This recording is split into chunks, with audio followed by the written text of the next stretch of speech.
Olha, eu vim aqui porque eu fui vítima de um golpe e eu quero ser indenizado por danos morais. Mas por ela ser uma idosa, naquele momento pegaram a biometria facial dela, documento, foi aberta uma outra conta no nome dela, cadastrada essa outra conta em um celular de terceiro, isso tudo dentro da agência bancária. E fizeram mais de 70 mil empréstimos. E de repente você chega no banco para sacar o benefício, o seu benefício tem lá o desconto de 30%.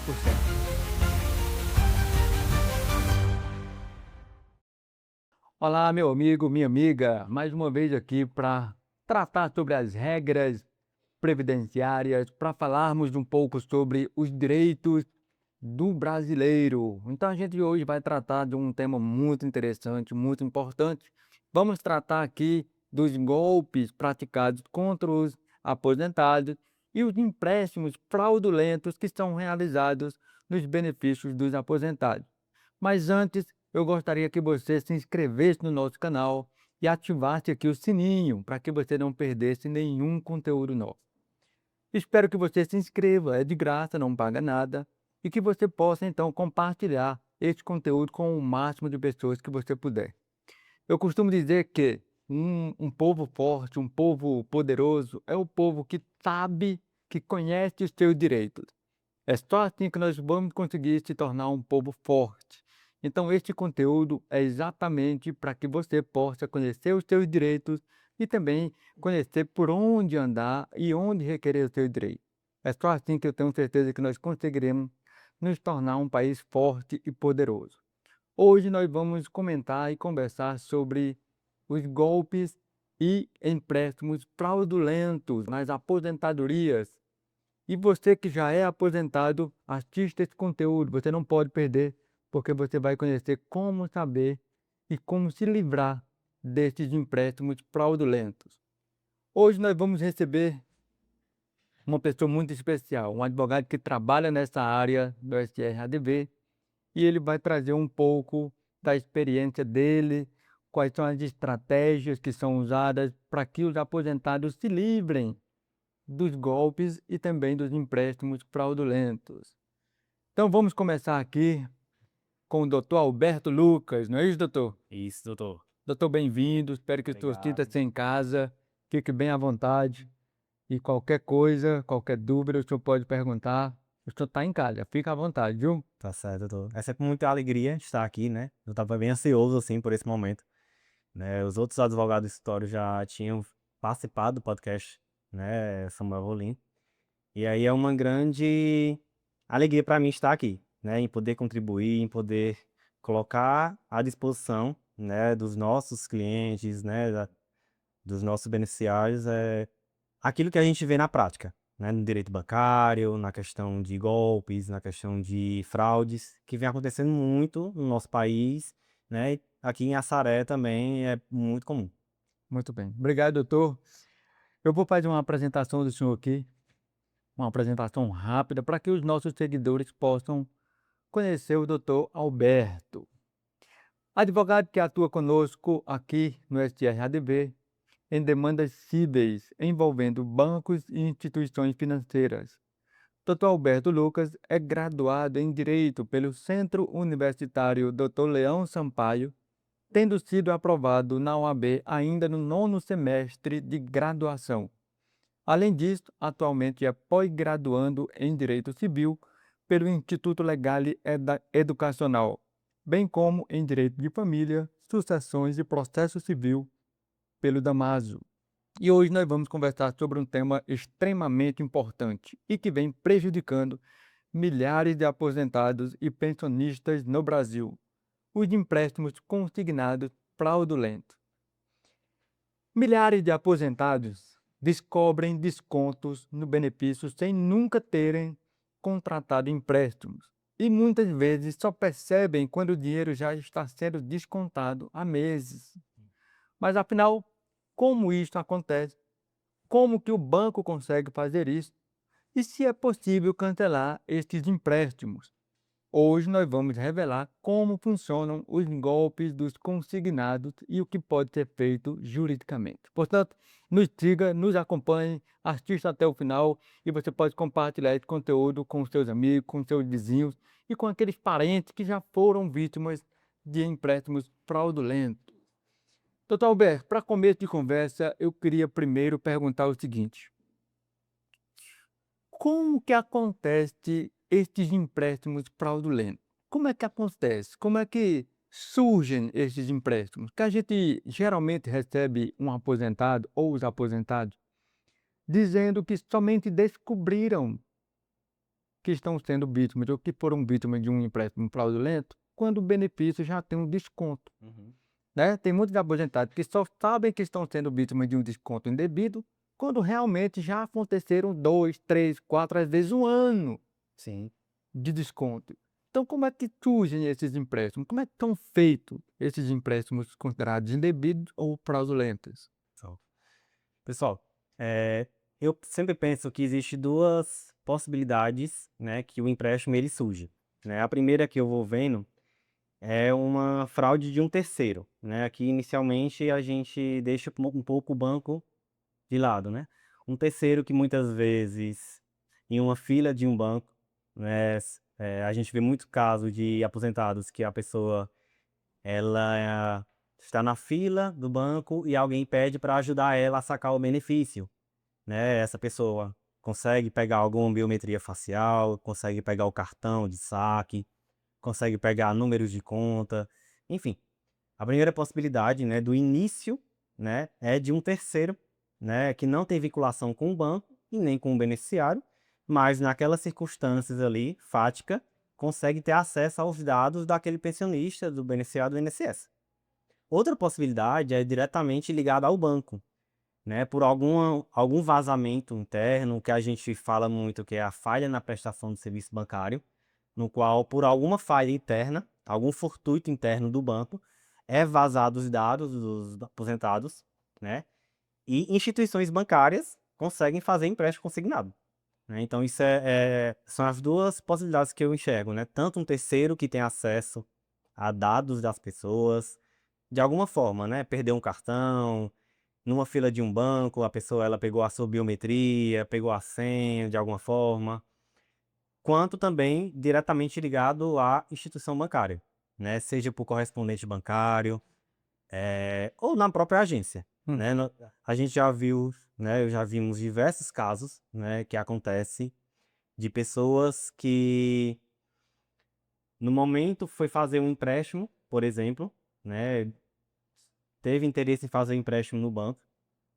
E aí foi feito um novo empréstimo, um outro empréstimo, Uhum. né. Então, esse outro empréstimo surgiu através de uma falha bancária, Aham. né. O aposentado muitas vezes ele vai na gerência, vai em algum servidor, Aham. deseja fazer, mas por algum motivo é realizado outro tipo de empréstimo, por exemplo, Aham.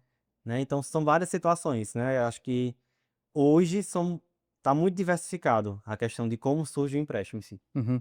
Tá muito diversificado. Na verdade, o crime ele tem se organizado cada vez mais, Sim. né? A gente tem encontrado aí golpes que a gente nunca um dia imaginaria que fosse possível acontecer.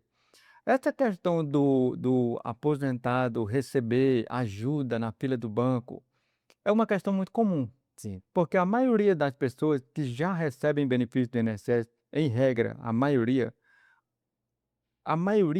são pessoas, vamos dizer assim, mais simples, que não sabem ler, são pessoas que não têm muito conhecimento com ferramentas digitais ou não sabem usar, por exemplo, caixa eletrônico, né? Então são pessoas que precisam de ajuda. Sim. E aí, às vezes, este pessoal vai ao banco sem também a ajuda de nenhum familiar. Uhum. Não leva um neto, não leva um sobrinho, não leva um filho e acabam precisando de ajudas externas, né, de outras pessoas. Sim.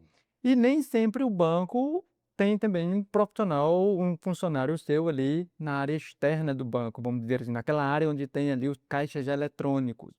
Eu queria que o senhor explicasse para a gente um pouquinho até onde vai a responsabilidade do banco. Porque neste caso aqui, não seria o próprio aposentado o responsável Uhum. por essa atitude? Por exemplo, ele vai ao banco sacar o seu benefício e ele vai no caixa eletrônico.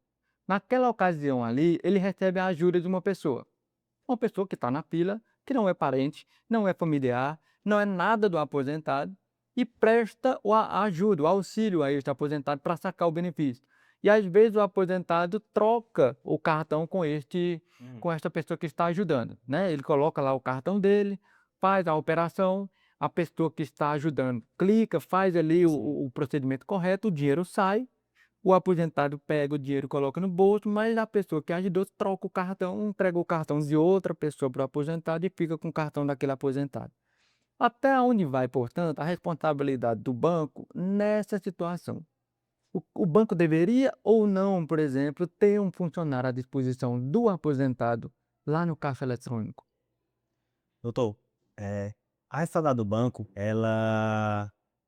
todos aqueles fatos que acontecem dentro da agência bancária é de responsabilidade do banco, né? Então o banco ele precisa, pelo risco do seu negócio, né, pelo empreendimento em si, Aham, ele precisa adotar mecanismos de preservação, aham, né, para que não aconteça nenhum tipo de golpe, de fraude dentro da instituição bancária. aham, Independentemente de um terceiro que não tem vinculação ao banco produzir algum dano a um aposentado, o banco ele deve responder por isso. uhum, Porque o banco ele precisa ter mecanismo de combate a fraudes bancárias, né? aham, Precisa ter funcionários que auxiliem os aposentados, auxiliem aquelas pessoas que não têm condições, não sabem mexer no caixa eletrônico. aham, Então, o banco ele é sim responsável por isso, né? Ele faz parte do serviço dele, da prestação de serviço dele, cuidar e zelar pelos beneficiários também. uhum. Então a responsabilidade do banco continua existindo, mesmo o Sim, aposentado tendo recebido auxílio de pessoa desconhecida, sim, porque está dentro da sim, agência bancária, sim. não é isso? Eu já ouvi caso, doutor, também, até um caso que eu tinha visto recente de uma pessoa que ela foi fazer um empréstimo, ela foi com auxílio de uma terceira pessoa, né, que era Uhum, uma correspondente bancária, uhum, né? Ela foi fazer o empréstimo, né, fez o empréstimo que ela queria, mas por ela ser uma idosa, naquele momento pegaram biometria facial dela, uhum, documentos, foi aberta uma outra conta no nome dela, cadastrada essa outra conta em um celular de terceiro, isso tudo dentro da agência bancária. E uhum, fizeram mais de 70 mil empréstimos, entendeu?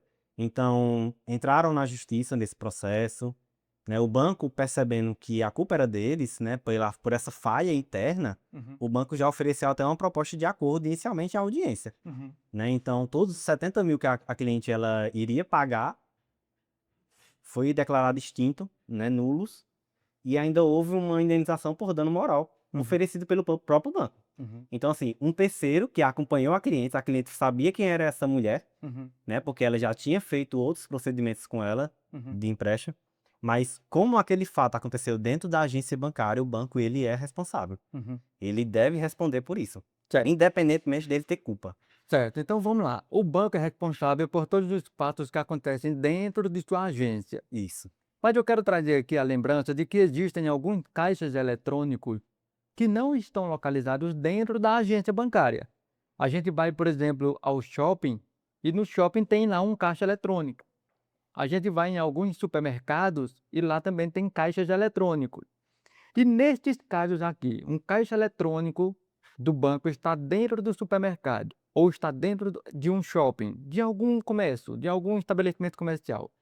Estes caixas eletrônicos são de responsabilidade do banco ou são de responsabilidade da instituição onde está localizado aquele caixa eletrônico? Doutor, independentemente do local do caixa eletrônico, o banco ele é responsável, porque ali é um serviço prestado por ele. Uhum, Então, a limitação, o espaço físico, não é uhum, apenas físico, uhum, mas é o serviço prestado pelo banco. uhum, Então, à medida que o banco ele cede um caixa eletrônico para uma instituição uhum, e acontece algum problema relacionado àquele caixa eletrônico, o banco ele é responsável, uhum, né? O banco ele precisa ser responsável por isso. Ele uhum. precisa ter mecanismo de combate a fraudes, independentemente de ser dentro da instituição bancária. Dentro da agência ou em local É, diverso da isso. agência, né?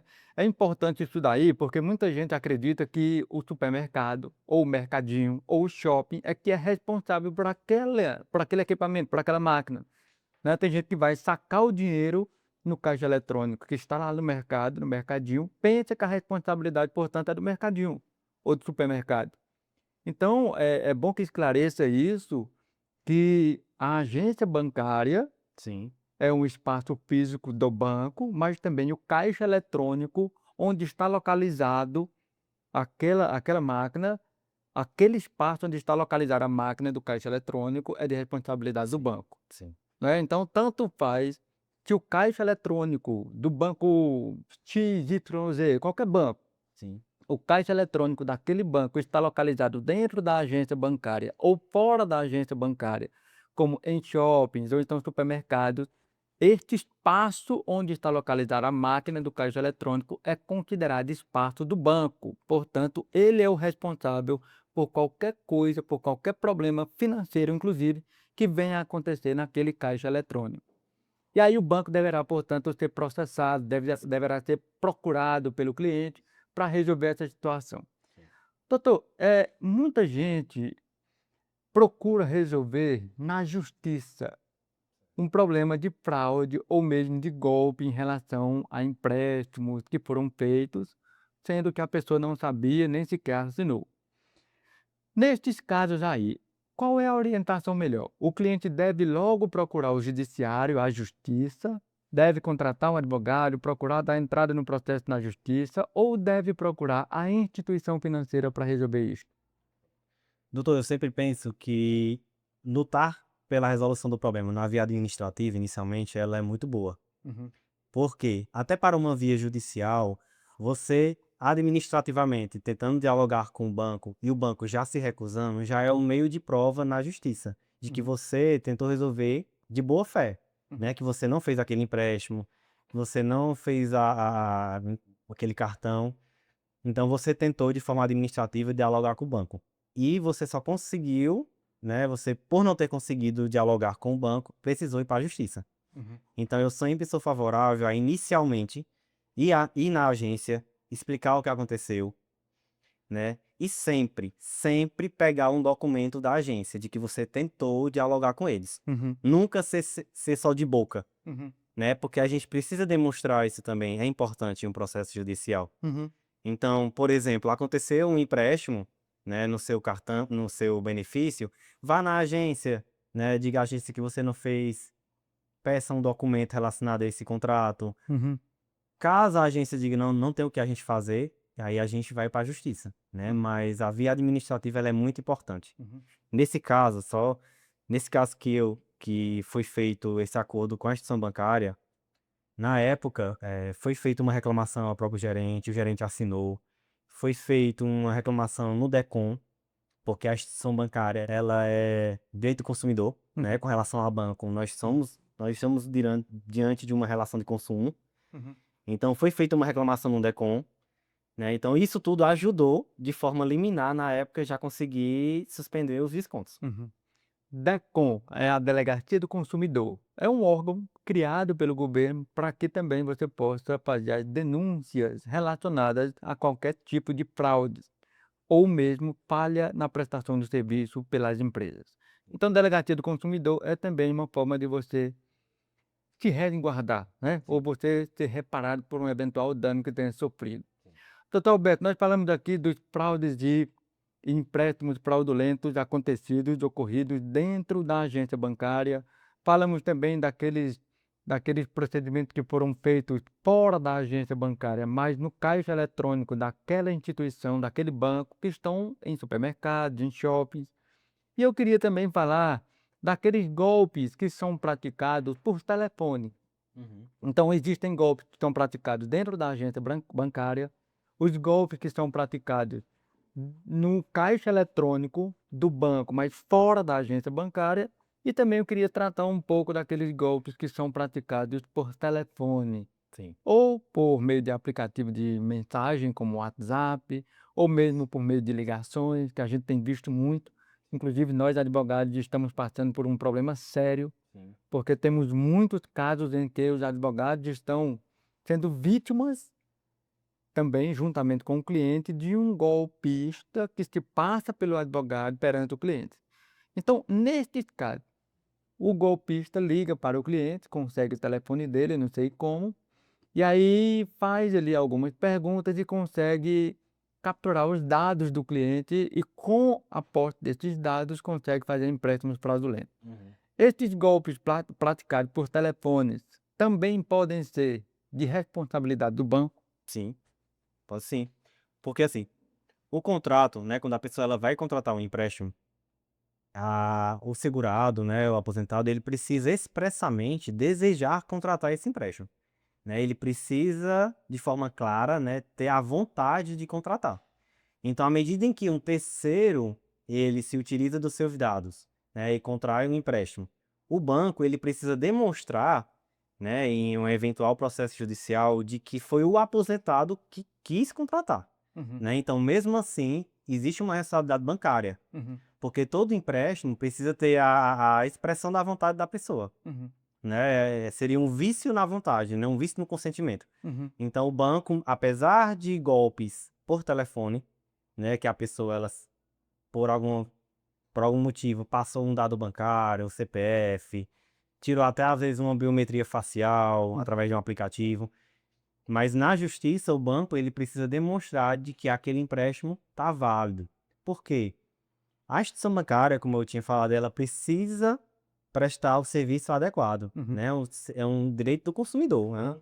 É um direito básico do consumidor, né? Então, o banco ele é responsável por esses fortuitos, uhum, né? E ele precisa ter mecanismo de combater fraudes, uhum. né? Então, na justiça, né, em processo judicial, o banco ele vai precisar demonstrar que foi o aposentado que desejou fazer aquele empréstimo. Mas aí vamos lá, quando o telefone toca, o aposentado atende, e aí a pessoa que está do outro lado da linha imagina que é um funcionário do banco. E aí acaba sendo feito um empréstimo via ligação telefônica. Este empréstimo, como é que eu vou provar? Como é que o aposentado vai provar que aquilo foi golpe? Como é que ele vai conseguir provar para a justiça, por exemplo, que foi vítima de um golpe? Porque se ele recebe uma ligação de uma pessoa que diz que é funcionário do banco, ele concorda que aquele empréstimo seja feito. Como é que ele vai conseguir provar para a justiça que, na verdade, foi vítima de um golpe? Compreende? Como é que Sim. ele aceita a realização do empréstimo, o empréstimo foi feito, mas ele não foi informado que a situação era um golpe, porque o golpista não vai dizer: "Ó, aqui Uhum. nós estamos passando por um golpe por um banco, a gente está aqui querendo praticar um golpe contra você". O golpista não vai dizer isso. Como é que o aposentado, então, vai provar perante a justiça Uhum. que ele foi vítima de um golpe? Sim.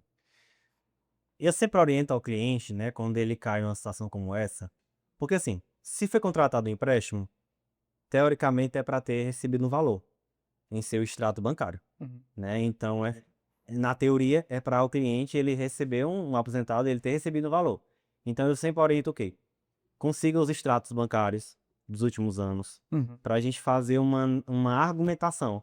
Aí é que entra o papel também do advogado, uhum, né, de construir um processo bem feito, uhum, demonstrando que o cliente ele nunca fez empréstimo, demonstrando que ele nunca recebeu nenhum valor, uhum, solicitando ao banco que o banco diga, olha, prove que foi ele que fez, prove que ele quis fazer, uhum, entendeu? uhum, Porque assim, ligado ao banco, doutor, não é o mesmo golpe que muitas vezes os advogados, que as pessoas passam por advogado. uhum, Que o golpe do advogado, a pessoa ela diz que está para receber um dinheiro, pede alguns dados bancários, uhum, faz transferência. uhum, Nesse caso, é feito um empréstimo, uhum, entendeu? uhum, Então, não é o aposentado ele não transferiu um dinheiro uhum, para um terceiro, foi uhum, feito um empréstimo no nome dele. Então, o banco ele precisa demonstrar que aquele empréstimo uhum, foi com a vontade do aposentado, uhum.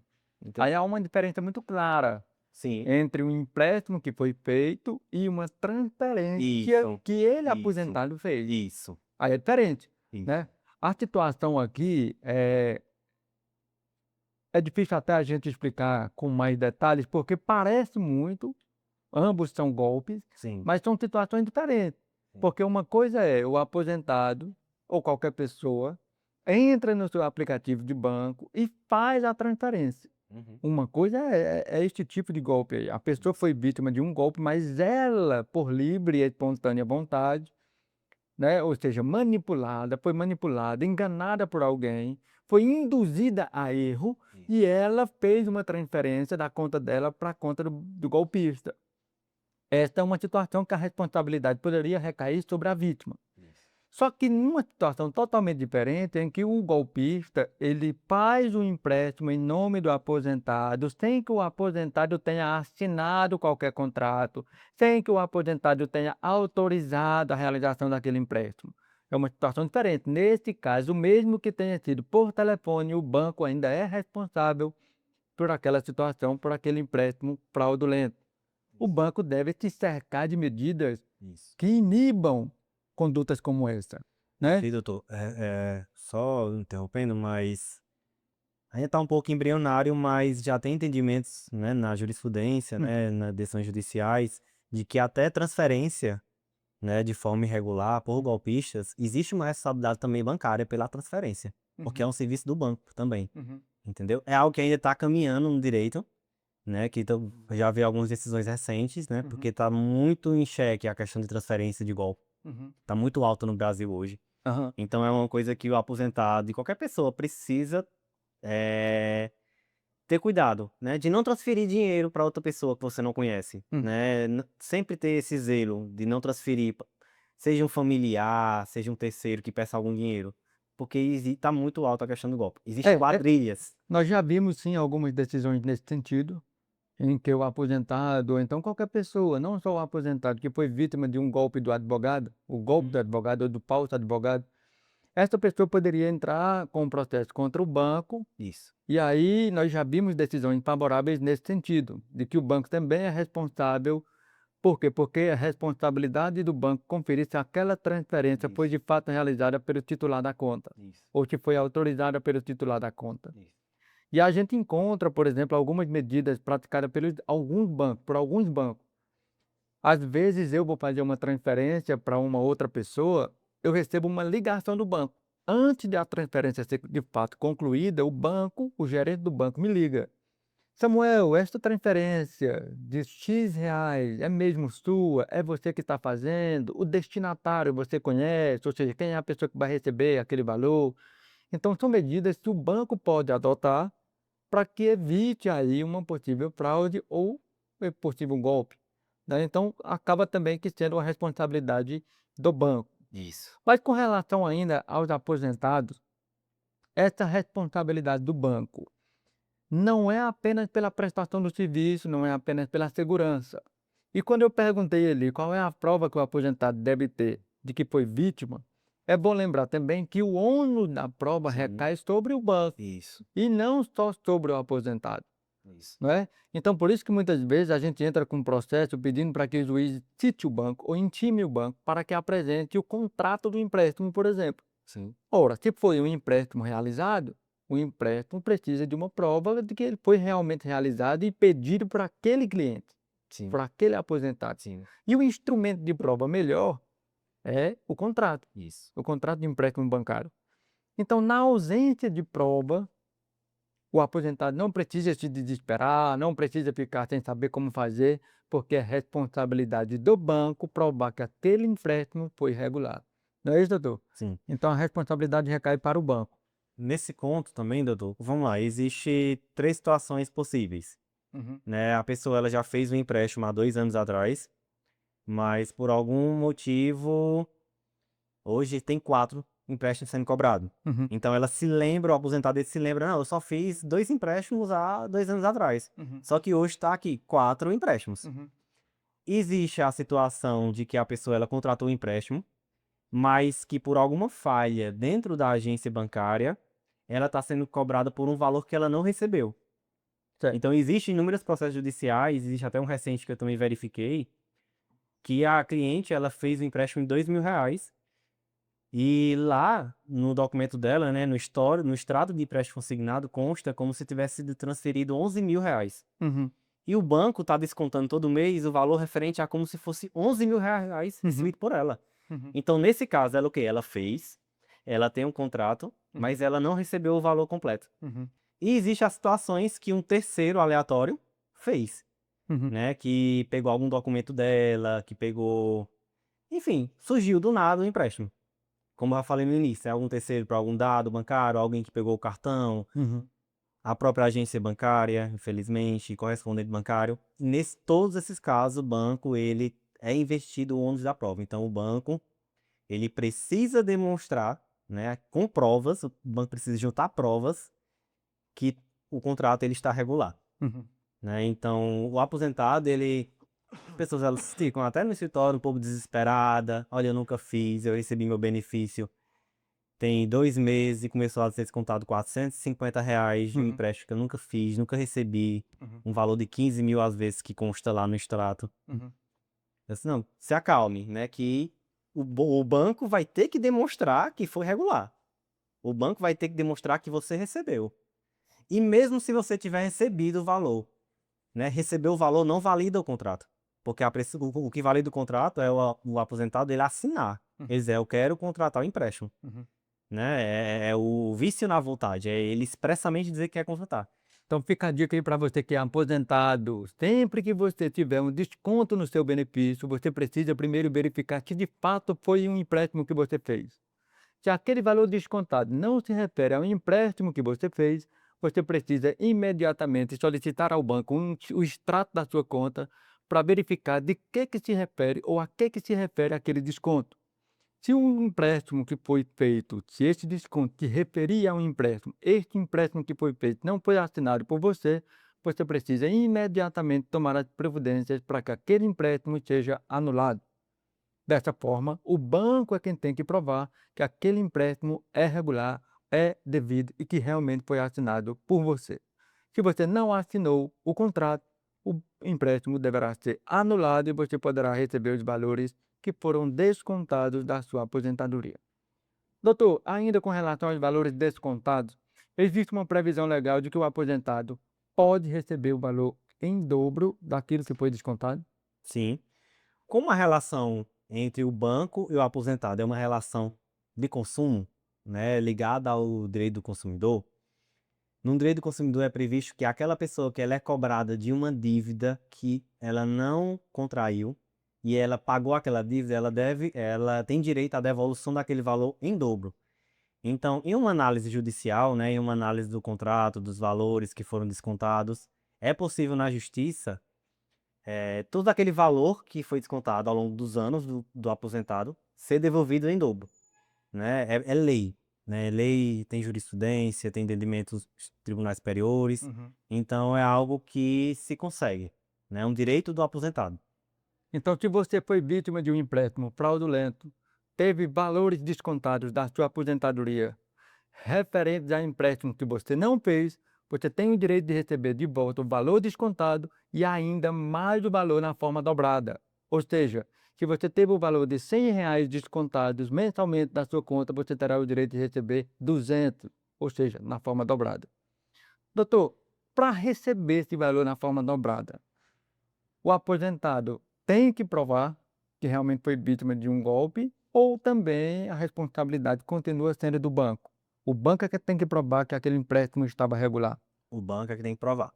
Então, todas as ações relacionadas ao banco, nesse sentido, de desconto indevido, de empréstimo fraudulento, de tarifas bancárias cobradas por serviço que o aposentado não contratou, todos esses serviços, né, o ônus da prova ele é invertido, né? Ou seja, o banco ele precisa demonstrar que tudo estava regular. Não é o aposentado. O aposentado, a gente, né, como advogado, vai juntar um lastro probatório mínimo, né, para tentar já ir demonstrando para o juiz. Mas é o banco que quer dizer que aquele desconto ele estava regular. Não é o É, aposentado. a gente não pode entrar com processo sem ter um mínimo de prova, Isso. né? A gente tem que entrar ali com pelo menos o básico. Sim. A prova de que houve um desconto indevido, a prova de que o dinheiro não entrou na conta, ou então a prova de que o valor do empréstimo veio a menor, ou seja, você pediu emprestado 5.000, mas só entrou 2. Então você precisa ter uma prova mínima de que aquele fato ele está errado, ou está, vamos dizer assim, precisando ser discutido pelo juiz e na justiça. Então, se você recebeu um valor que não foi o valor contratado, ou então você está tendo vítima de um desconto mensal, de um empréstimo que você não fez, você precisa provar, no mínimo, que aquilo ali está acontecendo. Sim. Né? Não adianta entrar na justiça, ó juiz, eu fiz aqui um saque da minha conta e aí tirei o extrato, vi lá que está sendo descontado alguns valores e eu queria que o senhor mandasse o banco devolver. Mas tem que ter prova de que isso está Sim. acontecendo, Sim. né? Doutor, com relação a valores a receber em decorrência de processos dessa natureza, a gente escuta muito falar sobre danos morais. Sim. E eu queria que o senhor explicasse para os nossos seguidores o que significa dano moral ou o que são danos morais. Porque a gente recebe muitas pessoas que dizem o seguinte: olha, eu vim aqui porque eu fui vítima de um golpe e eu quero ser indenizado por danos morais. E aí muitas vezes as pessoas não sabem o que é dano moral. E eu queria que o senhor esclarecesse para a gente aqui o que é dano moral. O dano moral, ele está intimamente relacionado ao impacto negativo que aquela situação ele gera na pessoa.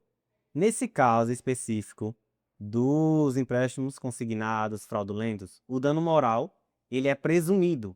Ou seja, presume-se que uma pessoa que teve, né, no seu benefício um desconto que é de natureza alimentar, né, toda pessoa que recebe um benefício previdenciário, o salário mínimo, é de natureza alimentar, então se presume que a pessoa ela viveu um dano moral. Né? Então, o dano moral ele está relacionado ao sentimento de angústia, de desespero, de dor diante daquela situação, de se sentir lesado diante daquela situação. Mas nesse caso em específico dos empréstimos, ele é presumido. Então, o próprio magistrado, a próprio advogado e o magistrado, na sentença, já se presume que aquela situação, aquele desconto indevido, aquele prejuízo financeiro, presume-se o dano moral no beneficiado, certo? Então, não é só a questão de sentimentos, né? Existe sim sentimentos de desespero. Quantas pessoas a gente atende aqui que Uhum, chega desesperada porque foi feito um empréstimo e ela nunca recebeu? uhum, Então a pessoa realmente ela chega desesperada, chega uhum, chorando, chega. Eu atendi uma pessoa recente que ela disse que não estava nem dormindo. Porque foi feito, ela não sabia o que fazer, porque uhum, sabe que aqueles R$ 424 vai faltar no mês dela, uhum. né? E chega muito mal com isso, E né? realmente é desesperador. Sim, Você conta com sim, aquele dinheiro no final do mês, você conta com aquele dinheiro no começo do mês. sim. Tem alguns aposentados que recebem ali no começo do mês, outros recebem no final do mês, mas ele conta com aquele valor, Sim. né? É um valor certo, todo mês o governo deposita, a Previdência Social paga o valor daquele benefício, então o aposentado ou o beneficiário do INSS já conta com aquele valor. Muitas pessoas sobrevivem com isto mesmo, pagam a conta de água, de luz, não é? Muitas vezes do aluguel com o valor do aposento ou daquele benefício que recebe. E aí, o dano moral nada mais é do que, de fato, isso daí. É um sentimento de desespero que a pessoa teve e não sabe como vai resolver sua vida agora. Uhum. Realmente é desesperador e é por isso que existe o dano moral. O Sim. dano moral, na verdade, ele é uma indenização por conta que a pessoa foi vítima de um golpe, sendo que ela não deu causa àquele golpe. Então imagina, você é aposentado, todo mês recebe o seu salário da aposentadoria, conta certo com aquele salário, e de repente você chega no banco para sacar o seu benefício tem lá o desconto de 30%. Ao invés de você receber 1.621, você recebe R$ 1.100, por exemplo. Então você tem ali um desfalque de 30% da sua aposentadoria. E a pessoa vai pagar a sua conta de luz como? Ou então como é que vai fazer a feira do mês? Ora, isto é desesperador, portanto, existe ali uma forma de recompensar esse desespero, que é através de uma indenização por danos morais. A gente sabe que o dano moral também, toda aquela pessoa que causa um prejuízo a outro, né, ela precisa responder, ela precisa ser responsabilizada, né? Não é só Então, para banco, né? Existe também. isso. Qualquer outra situação que alguém causa um prejuízo material, emocional a você, ela deve lhe indenizar, certo? Com relação ao banco, a indenização também ela está relacionada, como eu falei, ao serviço prestado pelo banco. O banco ele precisa ter cuidado, ter zelo com o serviço que ele presta. Então, à medida que, por uma falha na prestação do serviço do banco, ele causa um prejuízo a outro, ele precisa responder pelo dano moral. E no caso dos aposentados, dos empréstimos, é um dano moral presumido. Dano moral presumido. Então, presume-se que houve o dano. Isso. Né? Então, se a pessoa vai ao banco sacar o benefício, tem lá um desconto de 30% referente ao empréstimo que não contratou, é presumido, ou seja, o juiz vai entender que o dano já houve, o dano moral existiu, portanto, precisa ser reparado. Este dano precisa ser recompensado e por isso existe uma indenização por danos morais. Doutor, como é que pode então o aposentado se proteger? Como que o aposentado pode, vamos dizer assim, não cair num golpe como esse?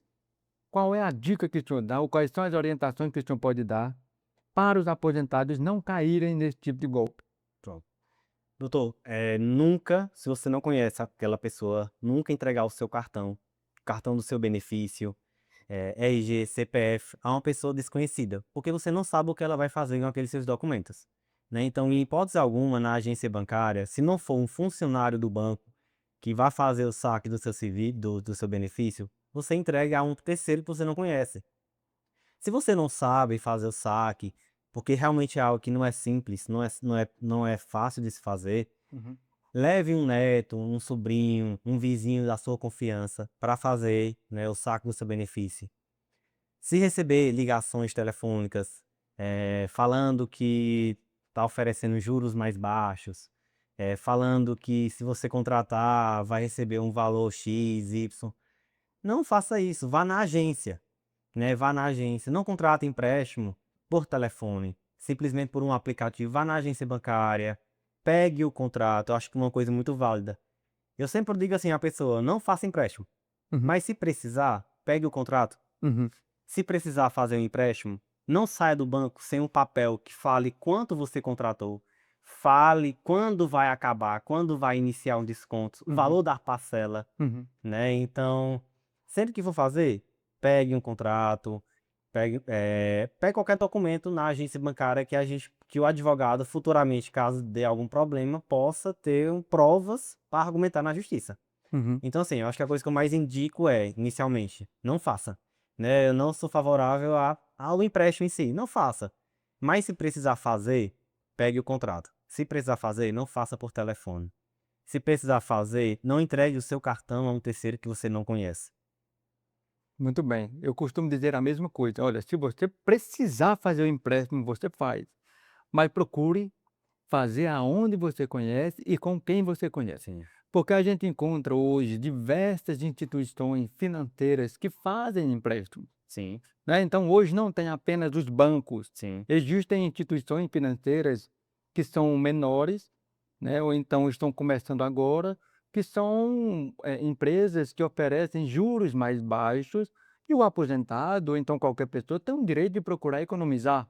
sim, Né, então você vai fazer um empréstimo de R$ 10.000, que procure ali qual é o banco ou a instituição financeira que vai cobrar juro menor, sim. ou uma taxa de juros mais baixa.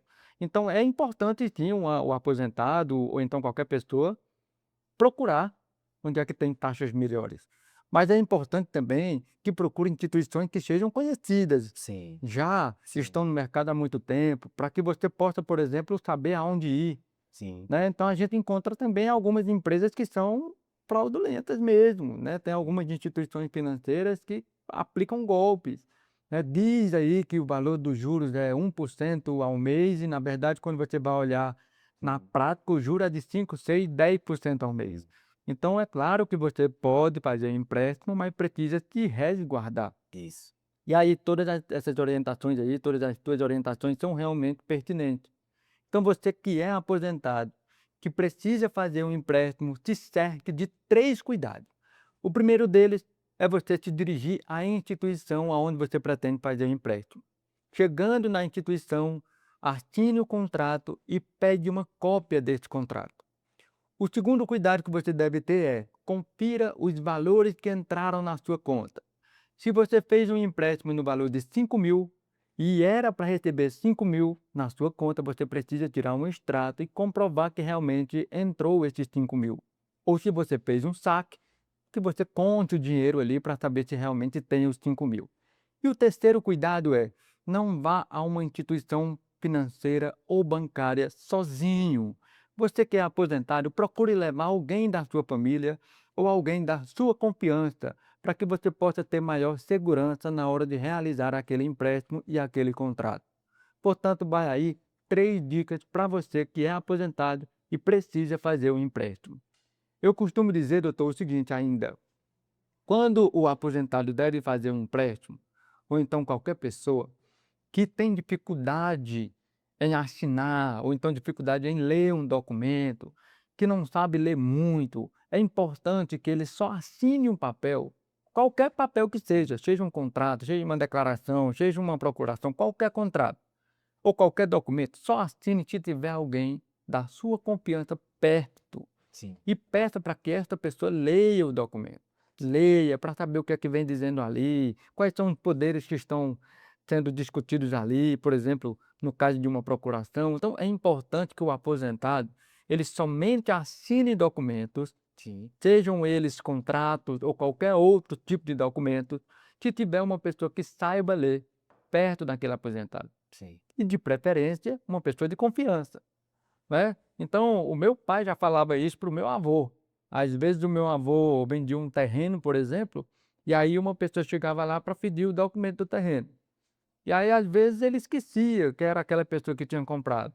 E aí ele assinava o documento, mas sempre que ia assinar tinha alguém da família, ou um filho, ou um neto, para saber se realmente era aquele terreno, como era aquele documento. Então é Sim. importante lembrar. Meu pai dizia para o meu avô, olha, assine só se um filho estiver perto. Sim. Assine, mas só assine se tiver alguém da sua confiança perto. E também conferir se recebeu o valor também, porque por muitas vezes, eh, acho que um ponto principal também é analisar no contrato, doutor, se o valor que consta no contrato é o valor que está na conta dele, Uhum, né? Porque muitas vezes o que vai ser descontado mensalmente é o valor que está no contrato. uhum, Então o prejuízo e a onerosidade para o segurado está justamente aí. uhum, Às vezes a pessoa recebeu R$ 2.000, no qual o desconto era para ser de no máximo uhum, R$ 60, uhum, mas por lá tá constando, como foi o caso dessa pessoa que eu tinha verificado. Como lá estava constando que ela tinha recebido 11.000, o desconto era de 200 e pouco, quase R$ 300. uhum, Então, hoje ela já tinha pagado 17.000 de um valor que ela recebeu 2, uhum.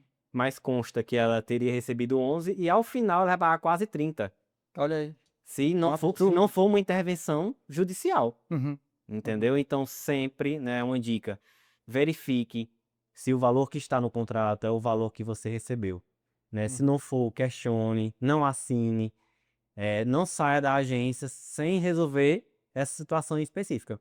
De questionar, por que no meu contrato tá aqui tá 10.000 e eu tô recebendo só 3? Isso. Qual é a justificativa que vocês estão me Isso, dando? isso, exatamente. Entendeu? É. E é importante ainda a pessoa se atentar para o fato de que, às vezes, a pessoa está fazendo não é um contrato Uhum. novo, é uma renovação de Sim, empréstimo, né? Financiamento. refinanciamento. Aí é que o cuidado deve ser dobrado, Dito. né? O cuidado deve ser redobrado, na verdade. Por quê? Porque o dinheiro não vai entrar na sua conta no valor contratado. Vai Sim, entrar menos, porque está considerando uma renegociação de uma dívida anterior. sim. Então é importante que o aposentado saiba o que está contratando, o valor que está contratando, o Hum, prazo daquele contrato, para hum. depois não chegar perto do advogado e dizer, não, eu nunca fiz esse empréstimo. Né? E aí é uma situação até constrangedora, Sim. porque às vezes o advogado entra com processo na justiça, porque o cliente diz que aquele processo ele é justo e aquele empréstimo não foi contratado, Uhum. quando na verdade chega na justiça perante o juiz, o banco apresenta o contrato assinado Sim, pelo cliente. sim, Então é constrangedor isso daí, sim, né? E pode gerar inclusive efeito inverso para o cliente. Ao sim, invés do cliente receber uma indenização, ele vai pagar. Ou pagar uma multa por litigância de má-fé, ou seja, entrou com um processo alterando a verdade do fato, sim, né? Então tem que ter esse cuidado também. sim. Doutor, nós estamos caminhando para o final deste tema aqui. Nós temos vários outros assuntos para tratar ainda com relação a bancos. Por exemplo, taxa de manutenção de conta. Sim. Quais são os valores corretos? Uhum. Quais são os valores que o banco pode cobrar? Tarifa Ou então, bancária. isso, ou então, por exemplo, qual é a taxa de juros que o banco pode cobrar? O Uhum. limite máximo de uma taxa de juros. Não, tem vários assuntos ainda para a gente tratar com relação a este tipo de coisa, de processo aí. Mas vai ficar para um próximo episódio. Eu quero agradecer ao senhor pela sua passagem por aqui. E antes de finalizar mesmo, eu queria fazer uma pergunta que talvez aí a maioria dos nossos seguidores queira saber. Nós temos visto aí alguns profissionais dizerem e professarem a sua fé, Sim. né? E aí tem muita gente que diz assim, por que quem é aquele advogado que anda com a cruzinha no pescoço? Né? Sim. Quem é aquele que anda com a cruz pendurada ali no pescoço? Quem é ele? Aí eu digo, é o doutor Alberto, gente muito boa, um profissional competente, que tem nos ajudado muito e ajudado muito os nossos clientes. Ah, mas é porque ele tem uma marca registrada, é o advogado da cruz. E eu queria que o senhor explicasse para os nossos clientes e os nossos seguidores o que que é a cruz do Dr. Alberto? Certo. Pessoal, eu sou consagrado, né, a uma comunidade católica Shalom, né, e a cruz, ela é o sinal da minha comunidade, né, da minha vocação, né, eu sou católico, né, católico consagrado a Deus, né, através do carisma Shalom, da comunidade católica Shalom. Então, por isso que eu uso essa cruz, né, nessa cor branca, porque é o de consagração. E tem diferença de cores? Tem outro que tem outras cores? A gente trilha um caminho vocacional, né? O caminho do Ah, postulantado, que é 2 anos, aham. depois o caminho do discipulado, que é Uhum. 2 anos, no qual o cordão Certo. ele é cinza, Aí muda a porque cor. é uma cor transitória, Certo. e depois de 4 anos é a de consagração. Então eu Até já. chegar na branca. É. A E branca é o é topo. isso. E aí depois a gente faz os votos definitivos, né? Nós Certo. fazemos uma promessa a Deus Uhum. de forma para sempre. Então eu estou no caminho do para sempre na comunidade, Muito bem. na vida consagrada. Pensa em ser padre? Não. Não? Vou casar esse ano, se Deus quiser. Daqui a Vai casar logo, né, Dô? 114 dias Olha estarei me aí. unindo à minha noiva Andresa, né? Olha Vamos aí. tocar carne, com a graça de Deus. Amém, amém. Sim. Doutor, foi um prazer gigante. Eu queria aí dar um espaço para o senhor, para que o senhor diga aí aos seus seguidores aí qual um recado, o que o senhor deseja falar para os nossos seguidores. E também eu queria que o senhor deixasse um recado para os nossos colegas advogados. Nós temos alguns advogados que estão entrando no mercado de trabalho agora, estão precisando de apoio, de ajuda, muitas vezes não estão sabendo por qual caminho seguir. Então eu queria que o senhor deixasse primeiro um recado aí para quem o senhor quiser e segundo um recado para os nossos colegas advogados. Aos nossos, né, seguidores, né, clientes do escritório do Dr. Samuel Rolim, foi um prazer estar aqui, né, conversando com o Dr. Samuel. O escritório, eu sempre fico muito impactado com a estrutura do escritório, né? Eu vim de uma advocacia autônoma, Uhum, então foi um impacto ao entrar no escritório.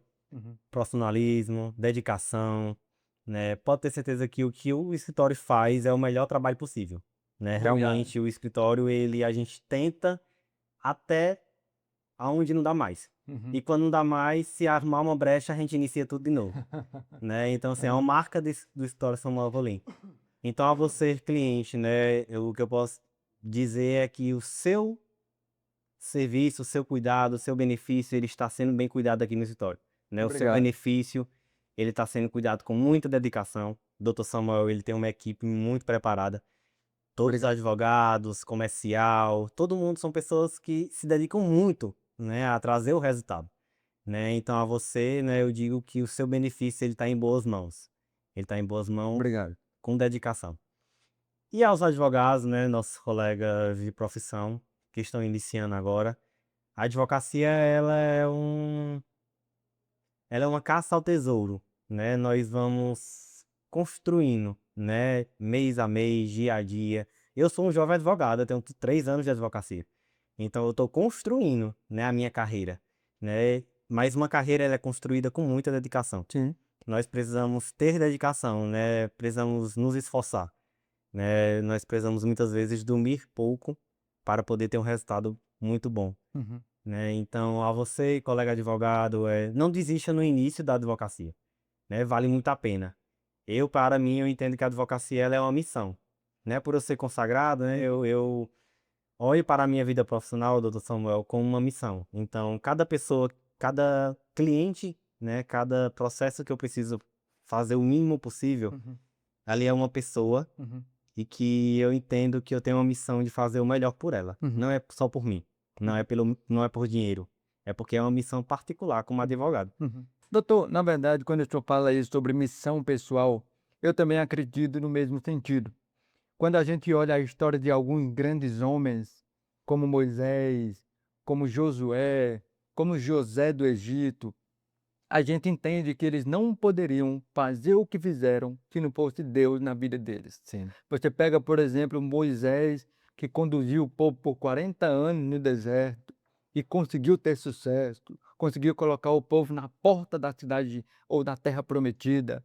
Quando a gente pega a história de José do Egito, como é que um cara que chegou a ser escravo se tornou governador? É porque ele estava no centro daquilo que Deus tinha preparado para ele, né? Então, Deus coloca as pessoas em determinadas missões e se elas realmente conseguirem entender que aquilo ali é missão de Deus, eles vão ter com certeza a pessoa ou as pessoas vão ter sucesso naquilo que fazem, né. Então eu acredito também que a minha profissão faz parte da minha missão, Sim, especialmente aquela dada por Deus. sim, Então eu acredito muito nisso e a gente precisa mesmo estar no centro da vontade de Deus para que os milagres aconteçam. sim. Muitas vezes, essa semana ainda, eu estive pensando sobre isso. Rapaz, às vezes a gente quer muito que grandes coisas aconteçam ao nosso redor. A gente quer muito que grandes milagres aconteçam, mas a gente não está no centro da vontade daquele que promove os milagres. Sim, Então é muito difícil receber um milagre se a gente não está alinhado com aquele que provê, aquele que faz os milagres, sim, né? Então, às vezes a gente fica pensando assim: "Ah, eu queria que a minha advocacia desse certo. Eu queria que a minha advocacia fosse um sucesso tremendo". Mas será que é essa mesma a missão de uhum, vida daquela pessoa? sim, Né, porque eu acredito que grandes coisas só acontecem se a pessoa realmente estiver no centro da missão dela, que realmente aquilo era a missão dela. sim. Na minha vida particular, doutor, eu fiz direito, né, querendo concurso público. Eu Uhum, sempre quis carreira policial, uhum, né, mas Deus me direcionou a um caminho, né, uhum, como advogado. uhum, E é algo que para mim é um grande valor, de sempre, no início do meu dia do trabalho, eu consagrar aquele dia ao Senhor, uhum, né, para que eu possa, com sabedoria, colaborar com a vida de alguém, porque eu sei que tem alguém que está confiando em mim, uhum, né. Então, não tem um dia que eu não trabalhe que eu não pare e consagre a Deus aquele momento, uhum, né. E confiando que existe uma condução de Deus até na minha vida profissional, de fazer bem feito aquilo que eu preciso fazer bem feito, uhum, né. A advocacia, ela se tornou também uma missão para mim, porque meu pai, ele foi doente, né, passou muito tempo doente por causa de bebida, enfim. uhum, E a gente tinha entrado com uma curatela para ele, isso é um exemplo muito forte para mim. Em 2018, meu uhum, pai morreu em 2024 e não foi feita a curatela, não foi sentenciada. Então foi 6 anos. uhum, E hoje eu trabalho com curatela. E uhum, quando eu olho para uma curatela que a gente consegue resolver muitas vezes em 6 meses, uhum, de forma liminar, uhum, para mim é um impacto, dizer, meu Deus, o quanto um advogado, quando ele, trabalha bem feito, naquele momento ele consegue ser ágil, ele uhum, consegue potencializar aquele direito daquela pessoa. uhum, Meu pai esperou 6 meses para minha mãe poder representar ele durante algumas situações que precisava da uhum, cautela, né. uhum, Mas que não chegou a esse ponto, porque ele faleceu antes. E quando a gente consegue, em menos de um ano, em às vezes um mês, uma liminar no escritório, eu me emociono muito, assim, eu fico muito feliz. uhum, Porque eu disse: "Meu Deus, a gente tá fazendo um bom trabalho", uhum. e que lá atrás não foi feito com ele em si, né. É, Então isso me motiva muito a ser cada dia melhor. aham. É um E é exemplo uma que responsabilidade nossa, né. A Bíblia fala sobre isso, tudo que você for fazer, que faça como se estivesse fazendo para Deus. sim, É uma responsabilidade nossa. sim. Doutor, muito obrigado pela tua presença aqui no STRcast. Eu me senti realmente maravilhado e com muito prazer, satisfeito mesmo por tê-lo aqui conosco.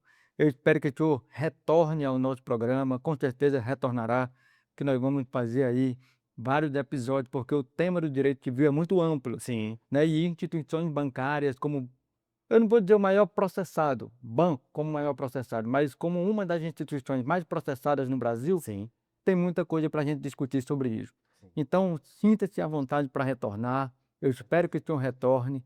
E hoje eu vou aqui enterrar o nosso STRcast, o nosso programa, entregando uma lembrança para o senhor de que o senhor esteve no nosso programa, no nosso Obrigado. STRcast, tá bom? Uma lembrancinha, um comprovante que o senhor esteve aqui. Tanto este daí ficará com o senhor, como também a caneca. A caneca vai ser sua. A partir de hoje, o senhor pode usar como sendo sua. Sim. E espero que o senhor faça uso desses objetos aí. E eu caminho aqui para finalizar, pedindo que o senhor faça as considerações finais para os nossos seguidores aí.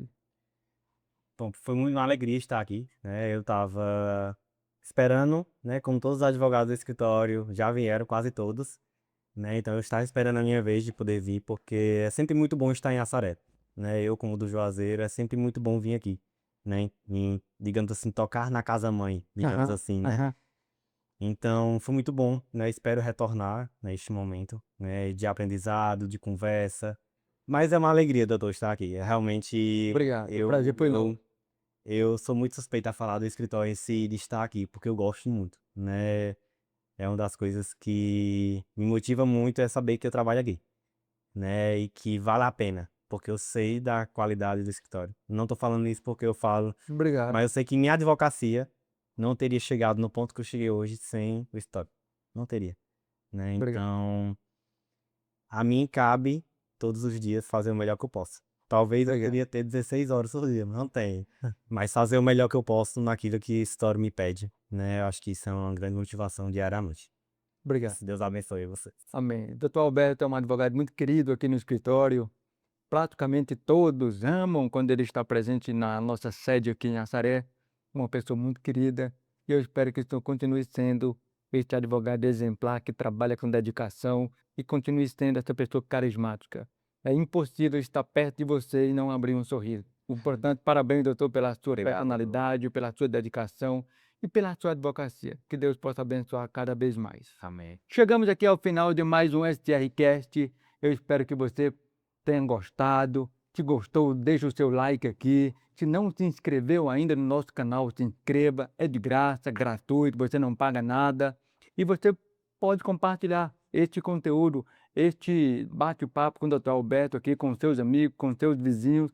E para você que é nosso colega, que trabalha na área civil, vale a pena você nos acompanhar. Portanto, se inscreva e ative as notificações. Espero você até o nosso próximo vídeo. Tchau, tchau.